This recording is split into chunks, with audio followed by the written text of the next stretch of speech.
नमस्कार दोस्तों, मैं हूं डॉक्टर उत्कर्ष बंसल, बाल रोग विशेषज्ञ। कोरोना महामारी ने इस समय पूरे भारतवर्ष को परेशान कर रखा है। इस तरह हम लोग देख रहे हैं कि एक दिन में 4-4 लाख तक केसेस आ रहे हैं।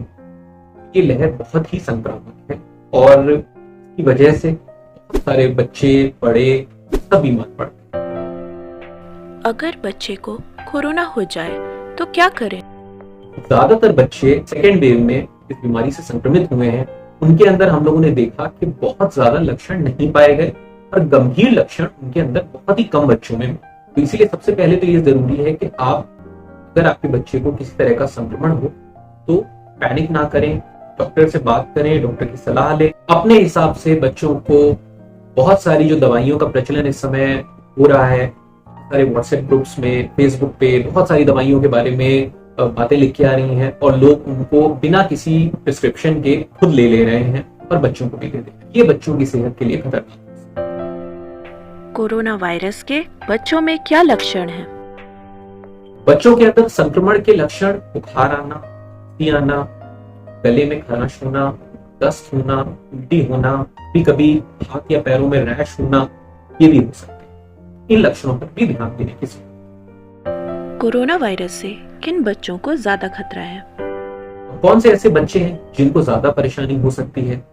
जो बच्चे जिनके अंदर कोई लंबे समय से हृदय की परेशानी हो, जैसे कंजेनाइटल हार्ट डिजीज वाले बच्चे, लंबे समय से गुर्दे की परेशानी हो, जैसे नेफ्रोटिक सिंड्रोम के बच्चे, लंबे समय से लीवर की कोई परेशानी हो, क्रोनिक लिवर डिजीज से पीड़ित बच्चे, या अस्थमा की परेशानी हो, या वो बच्चे जो बहुत ज्यादा कमजोर हैं, उन बच्चों के अंदर परेशानी ज्यादा, वो बच्चे जिनमें किसी तरह का कैंसर है, या उन बच्चों के अंदर कोई इम्यूनोसप्रेसिव थेरेपी जो उनकी इम्यूनिटी को कम करती है वो चल रही हो, उन बच्चों के अंदर खतरा सबसे ज्यादा खतरा बच्चों के लिए है जो कि ओबेसिटी या मोटापे के शिकार। इन बच्चों की संख्या इस समय बहुत सारे ऐसे बच्चे हैं जिनका वजन उनकी उम्र के हिसाब से और उनकी लंबाई के हिसाब से बहुत ज्यादा है। ऐसे बच्चों को ओबेसिटी या मोटापे का शिकार कह सकते हैं। खास तौर पे पिछले 1 साल से करीब स्कूल्स नहीं खुल रहे हैं, बच्चे खेलने के लिए नहीं जा पा रहे हैं।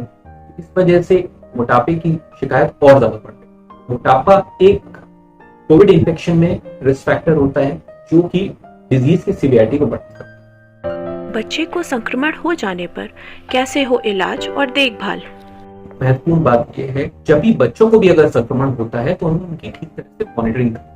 हमें उनका तापमान देखना है, ऑक्सीजन सैचुरेशन देखना है पल्स ऑक्सीमीटर के माध्यम से, और उनकी हृदय गति देखना। हमें यह भी कोशिश करनी है कि हम बच्चे की 1 मिनट में कितनी बार सांस ले रहे हैं ये गिनती करने की कोशिश करें। बच्चे के सीने को देखकर आप 1 मिनट तक का गिने कि वो कितनी बार सांस ले रहा है। 2 महीने से छोटा बच्चा 60 बार से कम सांस लेगा, 2 महीने से साल भर तक का बच्चा 50 बार से कम सांस लेगा, और 1 साल से 5 साल तक का बच्चा 40 बार से कम सांस लेगा। 5 साल से 12 साल तक के बच्चे 30 बार से कम सांस लेंगे। अगर बच्चा इससे अधिक सांस ले रहा है, यानी उसकी सांस लेने की गति इस सीमा से अधिक है, इसका मतलब उसको निमोनिया हो रहा है और ऐसे में उसको चिकित्सा की आवश्यकता है। ऐसे बच्चे को हो सकता है भर्ती करके इलाज करना, या आपके बच्चे का पल्स ऑक्सीमीटर पे ऑक्सीजन सैचुरेशन लगातार 95 से नीचे दिखा, तो भी ऐसे बच्चे को फौरन चिकित्सा सहायता की जरूरत है।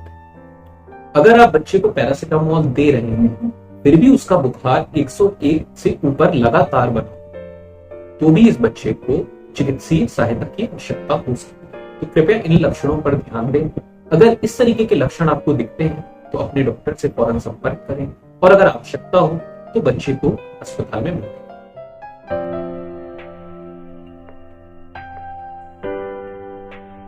अगर आपको ये जानकारी पसंद आई हो तो इसे अपने परिवारजनों और दोस्तों के संग जरूर शेयर करें और इस चैनल को लाइक और सब्सक्राइब करें।